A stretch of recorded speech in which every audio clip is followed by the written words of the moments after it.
Good morning students. पिछले video lecture में हमारा टॉपिक चल रहा था इंद्रधनुष। उसमें हमने प्राथमिक इंद्रधनुष निर्माण की पूरी प्रक्रिया देख ली थी। देखिए, प्राथमिक इंद्रधनुष निर्माण की प्रक्रिया को हमने इस डायग्राम से बताया था।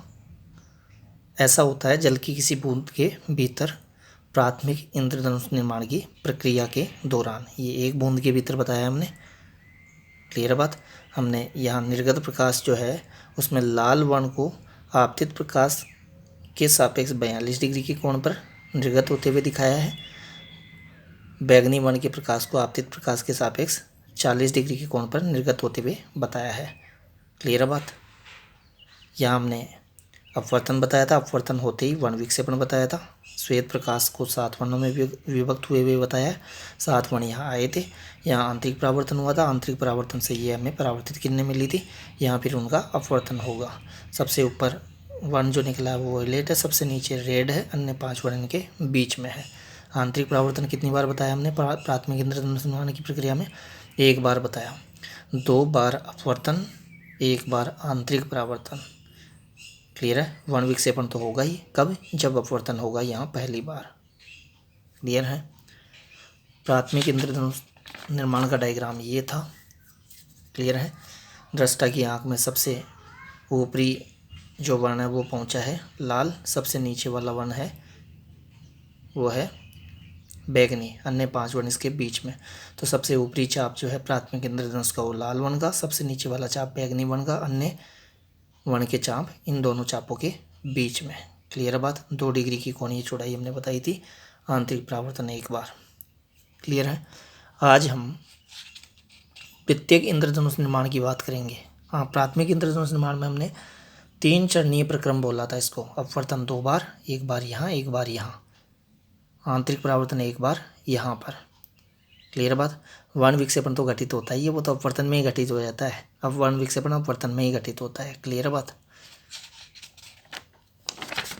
आज हम बात करने जा रहे हैं द्वितीयक इंद्रधनुष निर्माण की प्रक्रिया की।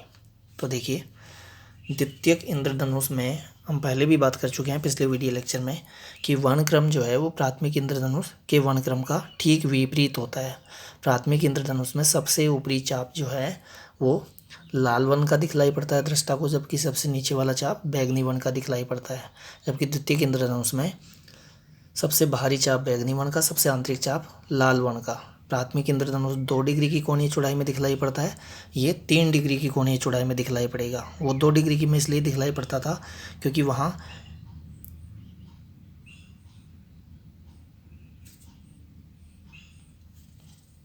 रेड कलर जो था वो 42 डिग्री के कोण पर निर्गत होता था, वॉयलेट कलर 40 डिग्री के कोण पर निर्गत होता था। तो 42 - 40 2 डिग्री की कोणीय चौड़ाई में सारे वर्ण दिख जाते थे हमें। क्लियर बात। जबकि यहाँ हम बता के चलेंगे कि रेड जो है, रेड कलर जो है वो 50 डिग्री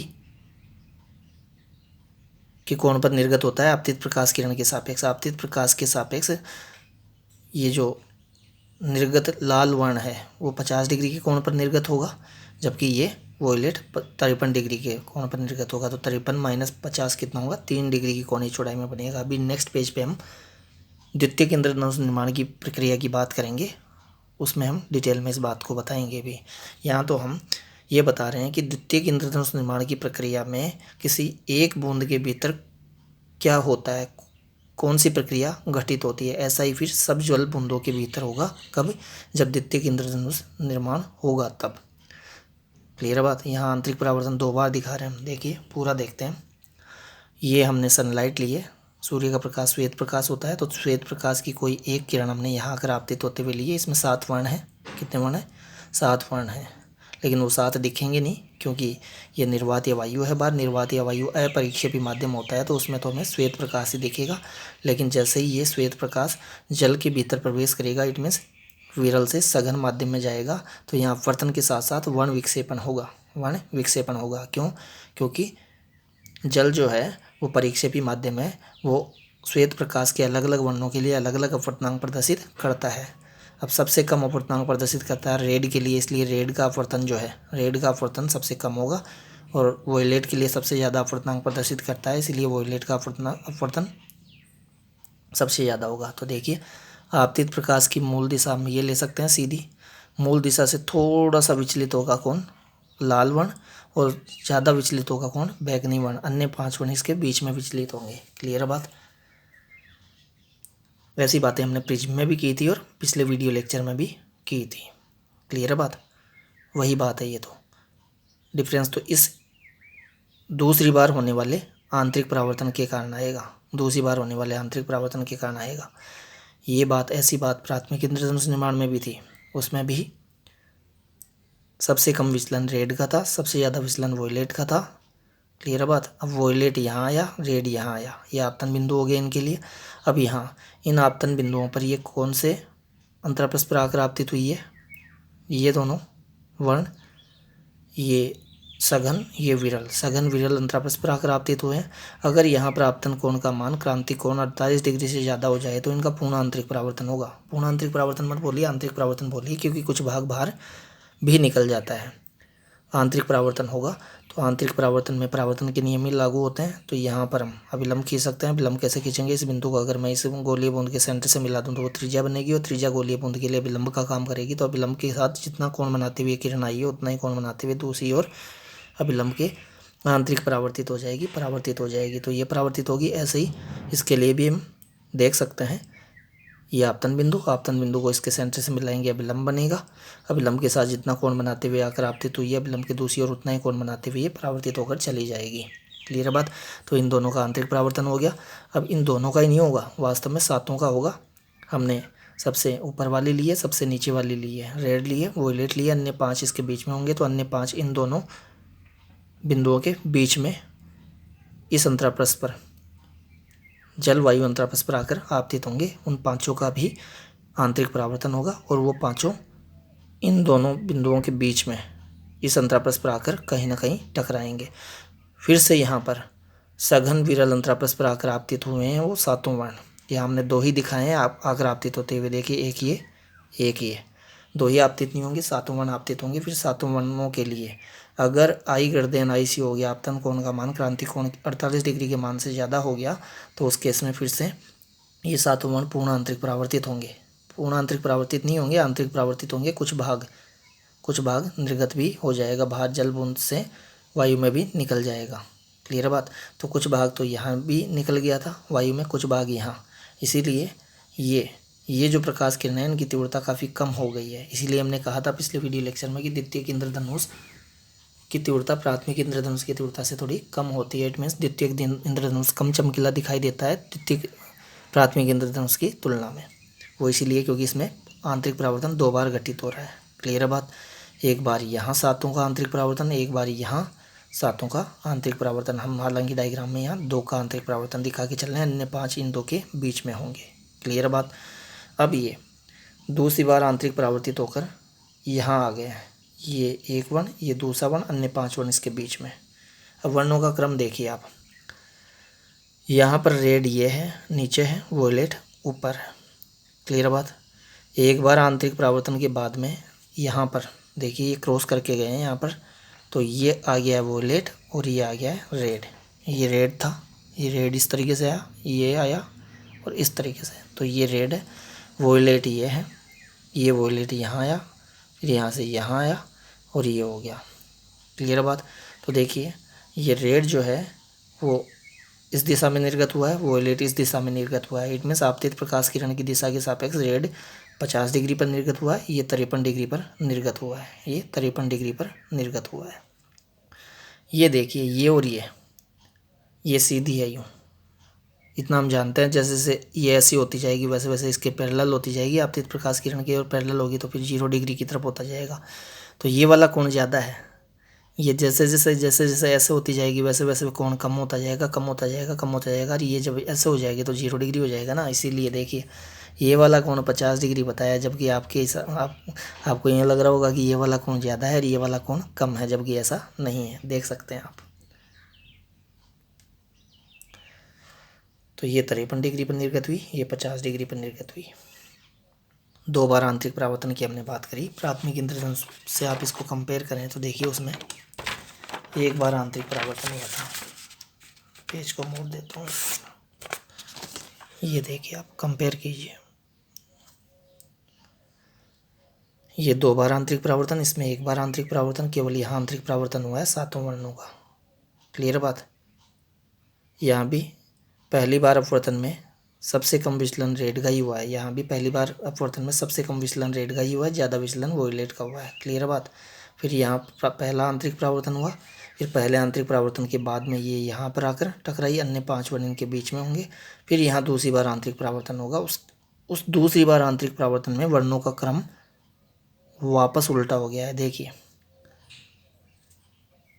इसमें ऊपर रेड था, नीचे वोयलेट। फिर एक बार आंतरिक परावर्तन होते ही ऊपर वाला कलर नीचे हो गया है, नीचे वाला कलर ऊपर हो गया है।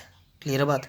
यहाँ 2 बार आंतरिक परावर्तन हुआ है, 2 बार आंतरिक परावर्तन हुआ है, तो यहाँ फिर से वर्णक्रम उल्टा हो जाएगा और वर्णक्रम प्राथमिक इंद्रधनुष से उल्टा हो जाएगा, क्योंकि इसमें 1 बार आंतरिक परावर्तन हुआ है तो 1 बार वर्णक्रम यहाँ उल्टा हुआ था, जबकि इसमें 1 बार वर्णक्रम यहाँ उल्टा हो गया है यहाँ क्रॉस करने पर, दूसरी बार वर्णक्रम यहाँ उल्टा हुआ है यहाँ क्रॉस करने पर। क्लियर बात। इसीलिए द्वितीयक इंद्रधनुष में वर्णक्रम प्राथमिक इंद्रधनुष में जो वर्णक्रम होता है उससे उल्टा होता है। देख भी सकते हैं आप, इसमें ऊपर वॉयलेट निकला है, नीचे रेड निकला है। कब? प्राथमिक इंद्रधनुष निर्माण के लिए जो हमने डायग्राम दिखाया है। जबकि द्वितीयक इंद्रधनुष वाले में ऊपर रेड है, इसमें ऊपर वॉयलेट, इसमें ऊपर रेड, इसमें नीचे रेड, इसमें नीचे वॉयलेट। क्लियर बात। इसीलिए वर्णक्रम उल्टा दिखलाई पड़ता है। 2 बार आंतरिक परावर्तन होने के कारण 2 बार यहाँ पर वर्णक्रम उल्टा हो जाता है, 1 बार यहाँ पर, 1 बार यहाँ पर। क्लियर बात। वर्णक्रम उल्टा हो जाएगा, इसमें केवल 1 बार ही हुआ है यहाँ पर। देखिए ये जब क्रॉस करके जाती है तो जो ऊपर था वो ये नीचे आ गया है और ये जो नीचे था वो ऊपर हो गया है। यहाँ ऐसा 2 बार होगा, 1 बार यहाँ, 1 बार यहाँ। तो यहाँ तक तो यहाँ 1 बार जब हुआ था तो वर्णक्रम वही था जो प्राथमिक वाला था, लेकिन एक ये वापस होते ही यहाँ पर 1 बार आंतरिक परावर्तन और होते ही यहाँ पर जब वो क्रॉस करके निकलेंगे तो फिर से वर्णक्रम उल्टा हो जाएगा प्राथमिक इंद्रधनुष के वर्णक्रम का। तो ये बात स्पष्ट हो गई होगी कि द्वितीयक इंद्रधनुष में वर्णक्रम प्राथमिक इंद्रधनुष के वर्णक्रम का विपरीत क्यों होता है। क्लियर है। तो 2 बार आंतरिक परावर्तन होगा, ये बात आपके माइंड में होनी चाहिए। अब ये तो 1 बूंद की बात की हमने। देखिए 1 बूंद से इंद्रधनुष दिखाई नहीं देगा, 1 बूंद से निकलने वाले सातों वर्ण दृष्टा की आंख तक नहीं पहुंचते हैं। कई बूंदों से निकलने वाले वर्ण दृष्टा की आंखों तक पहुंचकर इंद्रधनुष निर्माण करते हैं। इंद्रधनुष कई बूंदों से आने वाले वर्णों के कारण दिखाई देगा। क्लियर है। देखिए यहाँ हमने इसके लिए आपतित प्रकाश किरण ये लिए, सनलाइट है, सूर्य से आती हुई प्रकाश किरण एक इस पर आती हुई ये लिए। क्लियर बात। एक एक किरण हमने दिखाई है, ये श्वेत प्रकाश किरण, ये भी श्वेत प्रकाश किरण। अब चूंकि ये श्वेत प्रकाश किरणें हैं इसलिए जब वायु से जल में जाएगी तो यहाँ अपवर्तन भी होगा और अपवर्तन के साथ साथ वर्ण विक्षेपण भी हो जाएगा, जिसको हमने यहाँ दोनों जगह ही प्रदर्शित नहीं किया है। वो मैंने अभी इस डायग्राम में आपको दिखा दिया था। ये डायग्राम आपको माइंड में रखना है कि अपवर्तन के साथ साथ अपवर्तन होते ही वर्ण विक्षेपण भी होगा। यहाँ अपवर्तन होते ही वर्ण विक्षेपण भी होगा। इट मीन्स श्वेत प्रकाश अपने अवयवी घटकों में टूटेगा। अवयवी घटक हमने यहाँ 2 बताए थे, 2 के बीच में 5 हमने प्रदर्शित नहीं किए थे, जबकि यहाँ तो हम 2 भी नहीं दिखा रहे, यहाँ तो 1 ही दिखाया हमने। यहाँ आपको 7 मान के चलना है। क्लियर बात। तो श्वेत प्रकाश जैसे ही जल की बूंद में प्रवेश करेगा 7 वर्णों में विभक्त होगा, फिर वो 7 वर्ण यहाँ आकर आपतित होंगे। ये सघन विरल अंतरापृष्ठ हो गया। अगर इस सघन विरल अंतरापृष्ठ पर आपतन कोण का मान क्रांति कोण 48 डिग्री से ज़्यादा हो गया तो उन 7 वर्णों का यहाँ क्या होगा? आंतरिक परावर्तन होगा। आंतरिक परावर्तन के बाद में वो यहाँ आकर टकराएंगे अलग अलग बिंदुओं पर। फिर यहाँ पर भी अगर आपतन कोण का मान क्रांतिक कोण के मान से ज़्यादा हो गया तो यहाँ फिर से आंतरिक परावर्तन होगा 7 वर्णों का। फिर 7 वर्ण इधर आएंगे, अलग अलग बिंदुओं से निर्गत होंगे बाहर, अलग अलग बिंदुओं से निर्गत होंगे, जिसको हमने एक ही बिंदु से निर्गत करके बता दिया है। क्लियर है। अगर मैं यहाँ 7 वर्णों की किरणें आपको प्रदर्शित करता तो डायग्राम में काटापीटी हो जाती है और आपको समझ नहीं आता, इसलिए अंदर जल की बूंद के अंदर हमने एक ही किरण प्रदर्शित की है। वो हमने जो इसका मूल कॉन्सेप्ट था, बेसिक कॉन्सेप्ट था, जिससे हमें ये समझ में आएगा, वो हमने इसमें प्रदर्शित कर दिया है। क्लियर है बात। तो ये बात आपके माइंड में होनी चाहिए और ये आपके माइंड में तभी आप उसको समझ पाएंगे। क्लियर बात। क्योंकि इसमें तो हमने वर्णों में विभाजन तो बताया ही नहीं है श्वेत प्रकाश का, लेकिन बाहर निकलते वक्त ज़रूर दिखा दिया। देखिए हमने बाहर कौन सी किरण को ऊपर निकाला था? बाहर जब निकली थी तो रेड ऊपर निकला है, वोलेट नीचे निकला है। तो इसमें ऐसा ही किया है, देखिए इससे भी बाहर जो निकली है उसमें रेड ऊपर है, वोलेट नीचे है। इसमें भी रेड ऊपर है और वोलेट नीचे है। बूंद 1 से जो बाहर निकले हैं 1, उसको हमने 1 लगा कर बताया है, 1 R1 V1। बूंद 2 से जो 1 बाहर निकले हैं उसको नीचे 2 लगा कर बताया, R2 V2। क्लियर है बात। अब देखिए ये प्रेक्षक है, दृष्टा है। दृष्टा किस तल पर है? दृष्टा का तल आपतित प्रकाश किरणों के समांतर है। ऐसे ही प्राथमिक इंद्रधनुष निर्माण की प्रक्रिया में भी हमने दिखाया था, उसमें भी हमने आपतित प्रकाश किरणों के समांतर ही लिया था वो तल। इसमें आपतित प्रकाश किरणें जो है ऐसे हमने सीधी ली है, तो इसी के समांतर हमने ये तल ले लिया है। यहाँ प्रेक्षक है, दृष्टा है। अब देखिए ऊपर वाली बूंद का नीचे वाला वर्ण वोयलेट दृष्टा की आंख में पहुँचा है, नीचे वाली बूंद का ऊपर वाला वर्ण रेड दृष्टा की आंख में पहुँचा है। अन्य बूंदों से, क्योंकि वायुमंडल में एक ही तो बूंद होगी नहीं वर्षा की, कई बूंदें होंगी, जो प्रक्रिया यहाँ घटित हुई है अन्य बूंदों में भी घटित होगी, तो अन्य बूंदों से भी तो वर्ण पहुँचेंगे दृष्टा की आंख में। तो अन्य 5 जो वर्ण है वो इन दोनों वर्णों के बीच में पहुँचते हैं दृष्टा तक। तो दृष्टा को सप्तवर्णीय स्पेक्ट्रम संकेंद्रीय चापों के रूप में दिखलाई पड़ जाता है। इट मीन्स द्वितीयक इंद्रधनुष दिखलाई पड़ जाता है।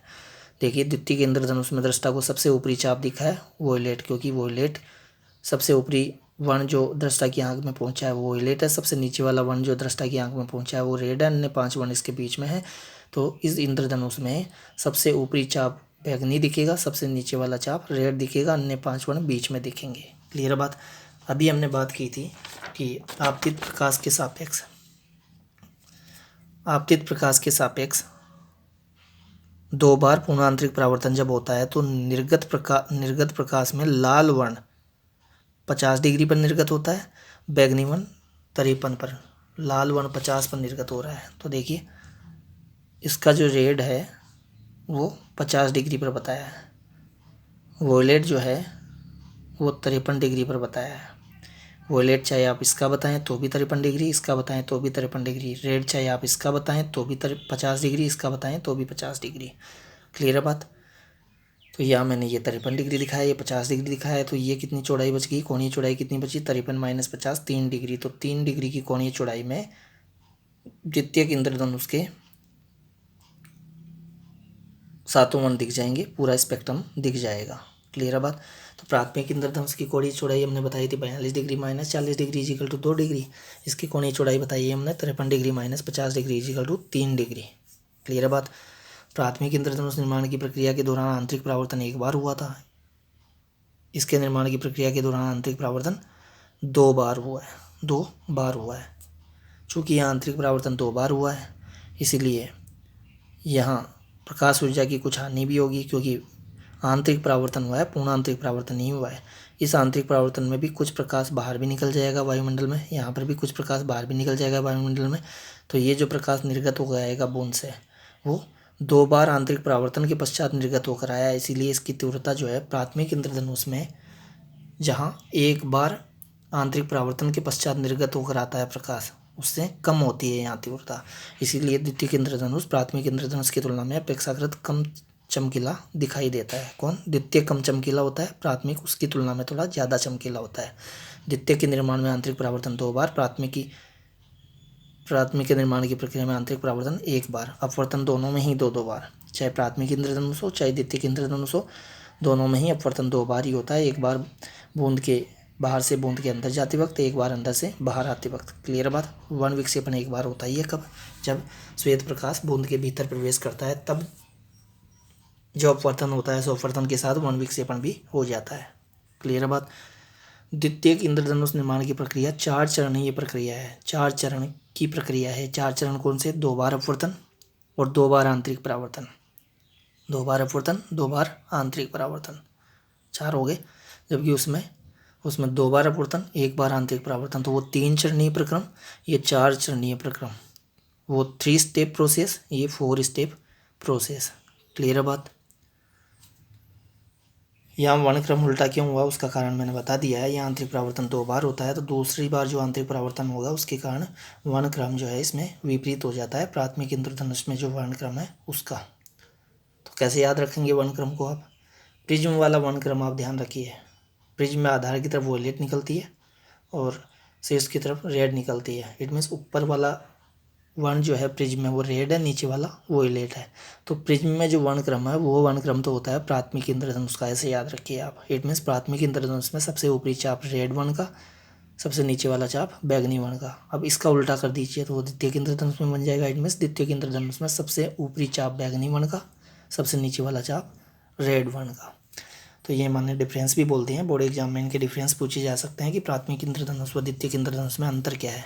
एक ही क्वेश्चन पूछा जा सकता है कि प्राथमिक इंद्रधनुष द्वितीय इंद्रधनुष की तुलना में ज़्यादा चमकीला होता है, क्यों? ज़्यादा चमकीला होता है क्यों? क्लियर है बात। एक ये कि इंद्रधनुष निर्माण की प्रक्रिया में कौन से महत्वपूर्ण चरण घटित होते हैं, तो कौन से चरण हैं? अपवर्तन होता है, अपवर्तन के साथ ही वर्ण विक्षेपण हो जाता है और आंतरिक परावर्तन होता है, आंतरिक परावर्तन होता है। क्लियर है बात। अब वो आंतरिक परावर्तन प्राथमिक इंद्रधनुष बनने की प्रक्रिया में एक बार, द्वितीय इंद्रधनुष बनने की प्रक्रिया में 2 बार। और इतना मैं बता चुका हूँ कि बारिश के दिनों में भी हमेशा इंद्रधनुष नहीं दिखाई देता है, क्योंकि इंद्रधनुष दिखाई देने के लिए आवश्यक है कि यह आंतरिक परावर्तन वाली घटना घटित हो, और यह आंतरिक परावर्तन वाली घटना तभी घटित होगी जब आपतन कोण का मान क्रांति कोण के मान से ज़्यादा होगा, और ये हमेशा ज़्यादा नहीं हो पाता है। इसीलिए आंतरिक परावर्तन हमेशा घटित नहीं हो पाता है, इसीलिए इंद्रधनुष हमेशा दिखलाई नहीं पड़ पाते हैं। क्लियर है। तो यहाँ से आपको डिफरेंस भी क्लियर होने चाहिए प्राथमिक इंद्रधनुष व द्वितीय इंद्रधनुष में। तो ये हमारा आज का वीडियो लेक्चर कंप्लीट होता है। आज का वीडियो लेक्चर था द्वितीय इंद्रधनुष निर्माण के लिए। क्लियर बात।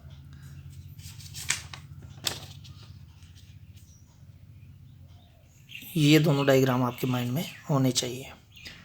ये है आपके माइंड में तो आप प्राथमिक इंद्रधनुष निर्माण वाला डायग्राम बना लेंगे, ये आपके माइंड में तो द्वितीय इंद्रधनुष निर्माण वाला डायग्राम बना ले सकते हैं। क्लियर है बात। इसमें हमने एक एक बूंद के लिए बताया है, जबकि इतना हम जानते हैं कि चाहे प्राथमिक इंद्रधनुष हो चाहे द्वितीय इंद्रधनुष हो, वो कई बूंदों में होने वाले अपवर्तन आंतरिक परावर्तन से घटित होता है। तो देखिए हमने यहाँ स्टार्टिंग में बोला भी है,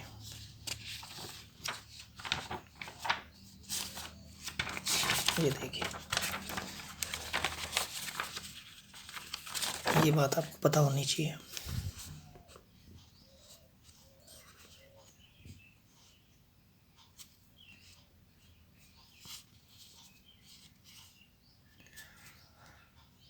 वर्षा के दिनों में सूर्य के प्रकाश के वायुमंडल में उपस्थित जल बूंदों द्वारा होने वाले अपवर्तन, वर्ण विक्षेपण एवं आंतरिक परावर्तन के संयुक्त प्रभाव के कारण जो सप्तवर्णीय स्पेक्ट्रम संकेंद्रीय वृत्तीय चापों के रूप में दिखलाई पड़ता है, उसे इंद्रधनुष कहा जाता है।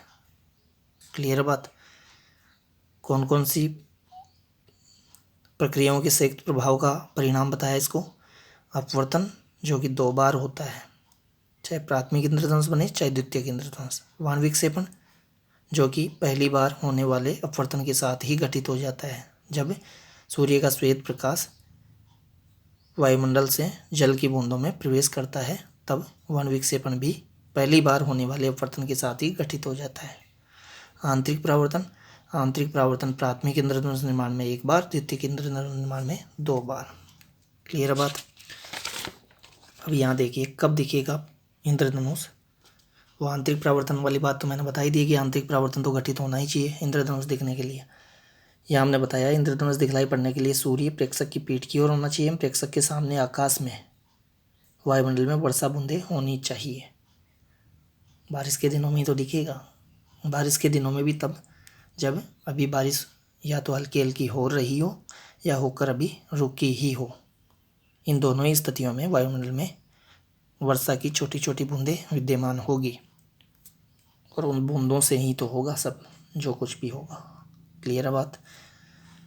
तो ये हमारा टॉपिक कंप्लीट होता है। इस टॉपिक को, इंद्रधनुष टॉपिक को हमने 2 वीडियो लेक्चर्स में कंप्लीट किया है। एक वीडियो लेक्चर में हमने प्राथमिक इंद्रधनुष की बात की है, दूसरे वीडियो लेक्चर हमने द्वितीय इंद्रधनुष की बात की है।